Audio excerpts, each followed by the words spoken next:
बिस्मिल्लाहिर्रहमानिर्रहीम। अस्सलाम वालेकुम नाज़रीन, आप यूट्यूब चैनल देख रहे हैं। मैं इमरान ख़ान हूँ।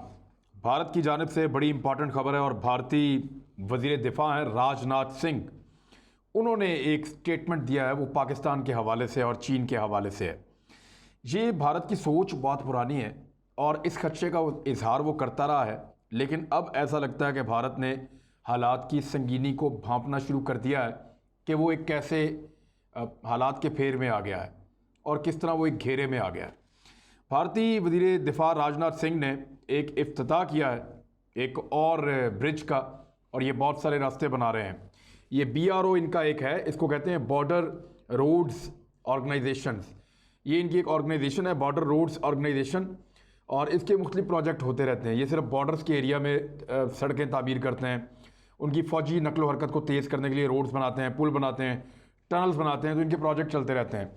तो एक प्रोजेक्ट का इफ्तिताह करने के मौके के ऊपर राजनाथ सिंह ने ये स्टेटमेंट दिया, और राजनाथ सिंह का स्टेटमेंट यह है कि Pakistan China creating border dispute under a mission.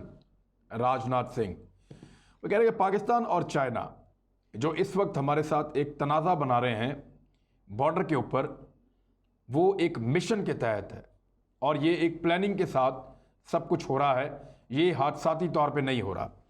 जो तफसीली इन्होंने बातचीत की और सवालों के जवाब दिए, उसमें इन्होंने ये बताया कि पहले हमारा लाइन ऑफ कंट्रोल पे पाकिस्तान के साथ एक झगड़ा चल रहा था।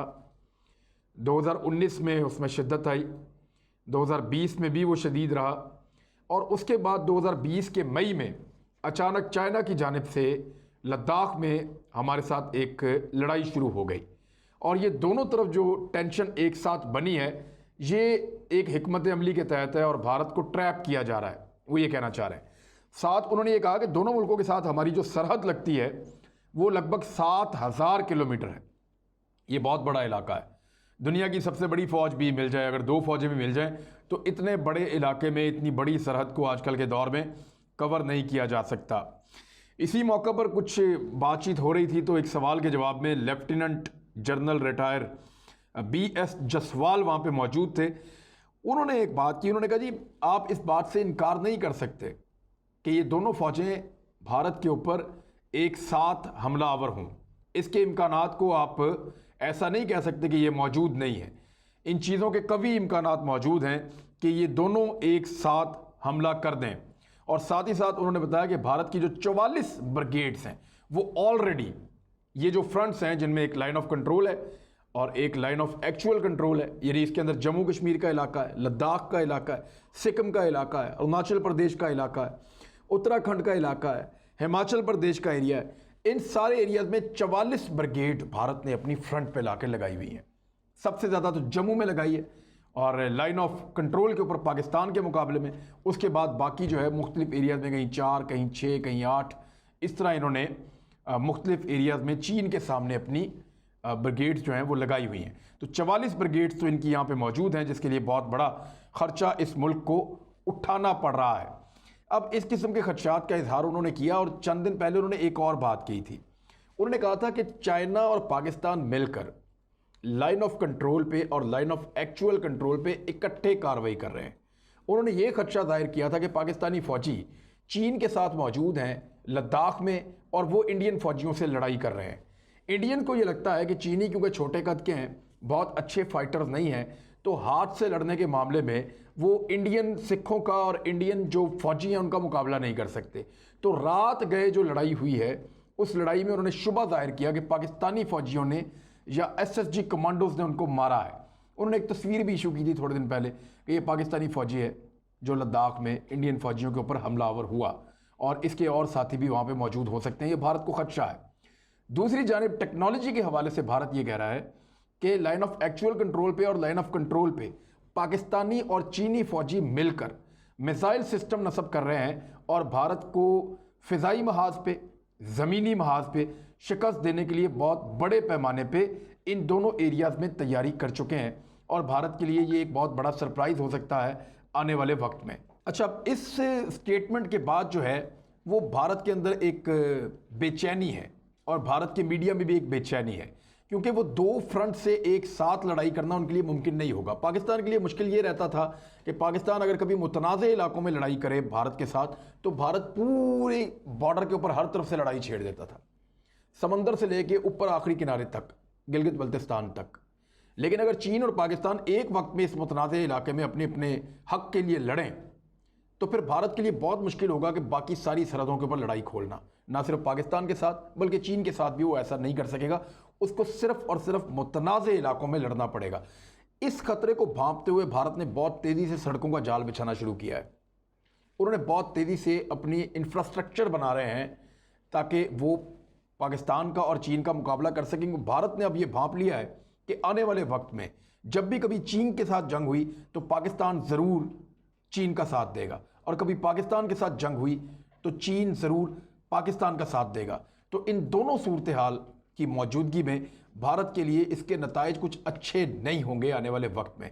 जिस किस्म के मिसाइल नस्ब हो रहे हैं, जिस किस्म की एक्टिविटीज़ हो रही हैं, जिस तरह से एयरफोर्स को तैयार किया जा रहा है, जिस तरह से बाकी तमाम लड़ाई के मामला तैयार किए जा रहे हैं, इससे भारत को ये ख़तरा है कि कश्मीर और लद्दाख का एक बड़ा हिस्सा आने वाले वक्त में उसके हाथ से निकल सकता है।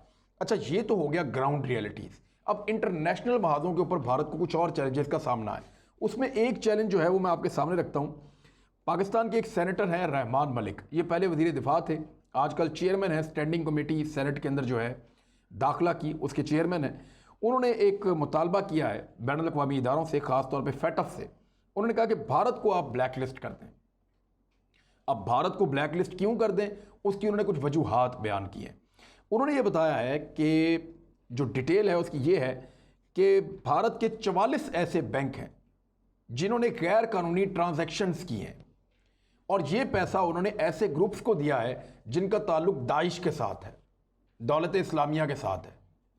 यानी दाइश को पैसा दिया है भारत ने, और भारत के 44 बैंकों से कोई लगभग 2000 से ज़ायद ट्रांजैक्शंस हुई हैं, $1 अरब से ज़्यादा की रकम बनती है, और ये पैसा दिया गया दाइश को और दहशतगर्द तंजीमों को। और ये लिंक्स अब ढूंढ लिए गए हैं, और ये बात हवा में नहीं है, बल्कि ये अमेरिका की एक फाइनेंशियल क्राइम्स इन्फोर्समेंट नेटवर्क है जिसको फेनकन भी कहते हैं। इसकी एक रिपोर्ट है जिसमें भारतीय बैंकों की मशकूक ट्रांजैक्शंस के हवाले से निशानदेही की गई है, और बाकायदा बताया गया है कि भारत जो है उसके बैंक्स कुछ ऐसी तंजीमों को पैसा दे रहे हैं जिनका दाइश के साथ बराह रास्त ताल्लुक है और जो दहशतगर्दी में मुलव्वस हैं। लिहाजा अब फैटफ को चाहिए कि वो भारत के ऊपर पाबंदी लगाए और उसको ब्लैक लिस्ट करे। ये मुतालबा रहमान मलिक ने किया है, और ये पाकिस्तान की जानिब से बड़ा तगड़ा और बिल्कुल साफ़ सुथरा एक मुतालबा है, और इसके ऊपर जो है हुकूमत पाकिस्तान को भी आवाज़ उठानी चाहिए और हर फोरम के ऊपर इसका वावेला करना चाहिए। न्यू दिल्ली जो है वो दाइश को सपोर्ट कर रहा है, आरएसएस के साथ भी उसके लिंक्स जो हैं वो अब साबित हो रहे हैं, क्योंकि जिन अकाउंट से आरएसएस को पैसे मिलते हैं उन्हीं अकाउंट से दाइश को पैसे जा रहे हैं। तो अब समझ जाना चाहिए कि साउथ एशिया पूरा का पूरा खतरे में है, और जहां पे दहशतगर्दी फैलाने में भारत का एक बहुत बड़ा हाथ है। अब इसमें एक दो चीज़ें और हैं कि ये सारा कुछ साबित होने के बावजूद फैटफ जो है वो गुरेज करता है भारत के ऊपर उंगली उठाने से। मैंने आपसे पहले कहा था कि ये जो बैनुल अक़वामी इदारे हैं ये सिर्फ छोटे मुल्कों को दबाने के लिए, अपने मुखालिफों के ऊपर जोर डालने के लिए, उनके ऊपर अपनी धौंस जमाने के लिए ये इदारे काम करते हैं। ये कभी भारत को नहीं पूछेंगे, ये कभी अमेरिका को नहीं पूछेंगे, ये कभी यूरोपियन कंट्रीज़ को नहीं पूछेंगे। ये जब आएंगे पाकिस्तान पे आएंगे, अफगानिस्तान पे आएंगे, ईरान के ऊपर आएंगे, चीन की तरफ जाने की कोशिश करेंगे, रूस के ऊपर जाएंगे, ये इन तुर्की के ऊपर, ये इन ममालिक के ऊपर जाएंगे जो इनके मफादात के खिलाफ होंगे। जो ममालिक इनके मफादात के साथ जुड़े हुए होंगे ना फैटफ उसको ग्रे लिस्ट में डालेगा ना उसको ब्लैक लिस्ट में डालेगा। अब जो इंडिया ने ये किया है इसका अगर अशरे अशीर भी पाकिस्तान से हुआ होता खुदा न खास्ता तो फिर पाकिस्तान ब्लैक लिस्ट में गया था, लेकिन भारत को ब्लैक लिस्ट में भेजने से वो गुरेज कर रहे हैं। यहाँ एक आर्टिकल है जो अमेरिका का एक बड़ा मकबूल मैगज़ीन है और उसका नाम है फॉरेन पॉलिसी, और उस मैगज़ीन के अंदर ये आर्टिकल छपा है 8 अक्टूबर 2020 को, यानी आज से चंद दिन पहले। और ये आर्टिकल मैं आपके सामने रखता हूँ। इसमें उन्होंने लिखा कि Indians and Central Asians are the new face of the Islamic State. Islamic State जो है वो दौलत इस्लामिया को या दाइश को कहते हैं, जो एक दहशतगर्द तंजीम है मिडल ईस्ट में, उसने बहुत तबाही मचाई है। वो यहूदियों को कभी नहीं मारते, मुसलमानों को मारते हैं, मुसलमानों के ऊपर अटैक करते हैं। तो यहूदी उनको फंडिंग करते हैं, इसराइली उनको फंडिंग करते हैं, ये बात पता है सबको। इसी तरह अब इंडिया भी उनका एक फंडर बन के सामने आया, इंडिया भी उनको फंडिंग कर रहा है साउथ एशिया में पाकिस्तान के खिलाफ, अफगानिस्तान के खिलाफ, ईरान के खिलाफ, क्योंकि इन मुल्कों पे इसको अब गुस्सा है। वो इसलिए है कि इन्होंने इंडिया का साथ छोड़ दिया है, लिहाजा इन मुल्कों के अंदर सूरत ख़राब करने के लिए और सेंट्रल एशिया की सूरत ख़राब करने के लिए दाइश को फंडिंग कर रहा है भारत। और ये बाकायदा अमेरिका की फॉरेन पॉलिसी मैगजीन के अंदर भी छप गया है, बाकायदा अमेरिका का इदारा है फाइनेंशियल क्राइम इन्फोर्समेंट नेटवर्क, उसकी रिपोर्ट भी आ चुकी है। लेकिन इसके बावजूद फैटफ जो है वो भारत को ब्लैक लिस्ट में डालने से गुरेज कर रहा है, और डालना चाहिए। 44 बैंक हैं और 2000 से ज़्यादा ट्रांजैक्शंस हैं। इसी हवाले से पाकिस्तान ने कुछ मुतालबा किया है दुनिया से और एक रिपोर्ट पेश की है यूनाइटेड नेशंस में, जिसमें उन्होंने कहा कि इंडिया स्पॉन्सर कर रहा है टेररिज्म को अफगानिस्तान के थ्रू पाकिस्तान में, और 2 तंजीमों का उन्होंने नाम लिया। उन्होंने कहा जी न्यू दिल्ली जो है वो अफगानिस्तान के अंदर इन्वेस्टमेंट करता है, वहाँ पे स्पॉन्सर करता है दहशतगर्दों को, और वो फिर आके पाकिस्तान के अंदर अटैक करते हैं और पाकिस्तान के अंदर हमले करते हैं। 2 तंजीमों का पाकिस्तान ने नाम लिया, मुख्तलिफ अखबारात के अंदर ये खबर छपी है, बैनुल-अक़वामी अखबारात भी हैं, पाकिस्तानी अखबारात भी हैं। एक तो पाकिस्तान ने कहा तहरीक तालिबान पाकिस्तान को भारत सपोर्ट करता है और उनकी फंडिंग करता है, उनको ट्रेन करता है और फिर पाकिस्तान के अंदर उनसे दहशतगर्दी करवाता है, और इसके सबूत मौजूद हैं। कुलभूषण यादव भी गिरफ्तार है। दूसरा उन्होंने बताया कि एक और ग्रुप है जिसको जमातुल अहरार कहते हैं, तो वो भी पाकिस्तान में कार्रवाइयाँ करती है, और उसके पीछे भारत के लिंक्स और उसके सबूत जो हैं वो फराहम किए हैं पाकिस्तान ने यूनाइटेड नेशंस को। अच्छा, ये खबर जो है वो कई अखबारात ने बैनुल-अक़वामी सतह पे उठाई है, और भारत के ऊपर इस किस्म के इल्ज़ामात अब लगना शुरू हो गए हैं। ये मोदी की बरकत है कि वो भारत जिसको सेकुलर कहते थे, वो भारत जिसको तरक्की पसंद कहते थे, वो भारत जिसको अमन वाला मुल्क कहते थे, वो भारत अब दहशतगर्द साबित होता जा रहा है। आरएसएस की आइडियोलॉजी आपके सामने है, नए कवानीन आपके सामने हैं, कश्मीर में जुल्म आपके सामने है, बैनुल-अक़वामी तंजीमों को, इंसानी हकूक़ की तंजीमों को भारत से निकाल दिया गया, वो आपके सामने है। वीज़े देने से इनकार कर दिया गया, वो आपके सामने है। जो रिपोर्टें आलमी इदारों की आ रही हैं वो भी आपके सामने हैं। और अब दाइश के साथ ताल्लुकात और जमातुल अहरार के साथ ताल्लुकात, तहरीक तालिबान पाकिस्तान के साथ ताल्लुकात, जब ये सारी चीज़ें यूनाइटेड नेशन में जा रही हैं तो भारत अब वो वाला भारत नहीं रहेगा जो भारत वो पहले था। भारत के ऊपर उसी तरह के जंगी जराइम और उसी तरह के एलिगेशन लग रहे हैं जो एलिगेशन इससे पहले पाकिस्तान के ऊपर ज़बरदस्ती लगाए जाते थे। हालांकि हम तो विक्टिम थे इस सारी लड़ाई का, हम तो इसके अंदर, हमें तो मार पड़ी, हमारा नुकसान हुआ है और हमने इस जंग को लड़ा है और लड़के जीता है। अब अमेरिका सिर्फ भारत को खुश करने के लिए और भारत को चीन के खिलाफ इस्तेमाल करने के लिए आंखें बंद करके बैठा हुआ है, और भारत जो मर्जी आ रही है वो करता चला जा रहा है, और पूरे खित्ते को भारत ने एक आग की नज़र किया हुआ है, एक खतरे से दो चार किया हुआ है। अच्छा, अब इसमें एक चीज़ और है जो हमने पहले भी इसका तस्करा किया था कि मेजर आर्या ने भी ये बात की थी और भारतीय थिंक टैंक इसके ऊपर बात करते हैं कि पाकिस्तान में फ़िरका वाराना दहशतगर्दी को फैलाया जाए। ये बड़ा भयानक मनसूबा है। इन्होंने पहले मुख्तलिफ तंजीमें इस्तेमाल करके देख ली, दहशतगर्द इस्तेमाल करके देख लिए, पाकिस्तान के साथ डायरेक्ट लड़ाई करके देख ली, हर महाज पे शिकस्त होने के बाद पाकिस्तान को तनहा करने की कोशिश करके देख ली, वहाँ भी शिकस्त हो गई। यूनाइटेड नेशन में जाके देख ली, वहाँ भी शिकस्त हो गई। आलमी सतह पे, इलाकाई सतह पे, जोग्राफियाई लिहाज से, फ़ौजी लिहाज से, दहशतगर्दी भेज के सब कुछ करके देख लिया तो भारत को शिकस्त हुई हर महाज पे पाकिस्तान से। प्रोपेगेंडा भी करके देख लिया। अब उन्होंने एक नया जाल बिछाया और ये बड़ा ख़तरनाक गेम है जो अब भारत खेलने जा रहा है। वो पाकिस्तान में फ़िरका वारियत के नाम के ऊपर लोगों को लड़ाने की कोशिश करेगा। शिया सुन्नी फसाद और बरेलवी देवबंदी फसाद और इस किस्म के अब जो जज्बात हैं उनको भड़काने की कोशिश की जाएगी। और इसी तरह की एक साजिश हुई है। पाकिस्तान के एक बड़े नामवर और बड़े मोतबर आलिम दीन जो हैं डॉक्टर मौलाना आदिल ख़ान साहब, उनको शहीद कर दिया गया है। और इसके पीछे अगर फ़ायदा आप देखें कि इसका बेनिफिशरी कौन है तो भारत के अलावा कोई और हो नहीं सकता, क्योंकि अल्लामा साहब जो हैं वो इंतहाई गैर मुतनाज़ा शख्सियत थे और बड़े मोहब्बत का दर्स देने वाले इंसान थे।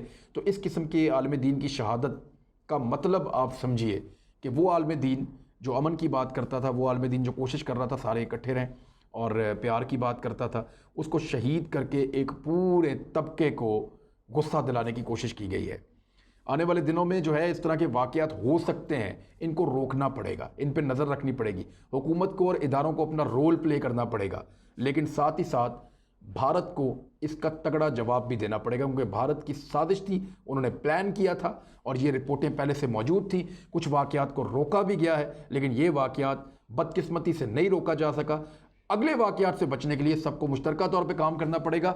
हुकूमत को और सूबाई हुकूमतों को और वफाकी हुकूमत को और तमाम इदारों को एक पेज पर आके इकट्ठे होकर इस मुसीबत का अब सामना करना होगा। हम मज़ीद डिवाइड के साथ इस मुसीबत का सामना नहीं कर पाएंगे, क्योंकि ये बहुत बड़ा मसला है और ये क्योंकि दीनी मसला है, इस पे लोगों के जज्बात बहुत तेज़ी से भड़कते हैं, लोगों को समझाना बहुत मुश्किल हो जाएगा। और भारत ने अब वहाँ हिट करने की कोशिश की है जो हमारा एक कमज़ोर पॉइंट हो सकता है अगर हमने अकल से काम ना लिया तो। अब तक के लिए इतने, अपना ख्याल रखिएगा, हमारे चैनल का भी। अल्लाह हाफ़िज़।